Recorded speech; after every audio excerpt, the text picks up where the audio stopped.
এই কাতলা মাছের ভুনাটা খেতে এত মজা হয়েছিল, ভাবলাম আপনাদের সাথে রেসিপিটা একবার শেয়ার করি। প্রথমে কাতলা মাছটা ভালোভাবে ধুয়ে নিয়ে তাতে লবণ, হলুদের গুঁড়া, মরিচের গুঁড়া আর সরিষার তেল দিয়ে খুব ভালোভাবে মেখে ম্যারিনেট করে 30 মিনিটের জন্য রেখেছিলাম। এবার পেঁয়াজ, কাঁচামরিচ আর রসুন একটি ব্লেন্ডারে আমি বেটে নিয়েছি। চুলায় একটি প্যান বসিয়ে তাতে সরিষার তেল দিয়ে মাছগুলোকে খুব ভালো করে ভেজে নিলাম। ওই একই তেলে দারুচিনি, এলাচ আর লবঙ্গ দিয়ে একটু ভেজে নিয়ে তারপরে দিয়ে দিলাম পেঁয়াজটা খুব ভালোভাবে ভাজা হয়ে গেলে, অর্থাৎ বাদামি কালার হয়ে আসলে দিয়ে দিলাম ওই পেঁয়াজ, কাঁচা আর রসুন বাটা। মাঝারি আছে ভেজে নেওয়ার পরে আমি এখানে গুঁড়া মশলাগুলো দিয়ে দিলাম। এরপরে খুব ভালোভাবে কষিয়ে একটু ভুনা করে রান্না করে নেওয়ার পরে এখানে দিয়ে দিচ্ছি পরিমাণ মতো পানি।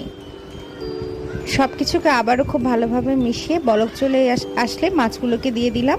ঢাকনা দিয়ে ঢেকে 10 মিনিটের মতো রান্না করে নেওয়ার পরে হয়ে গেল মজাদার কাতলা মাছ ভুনা।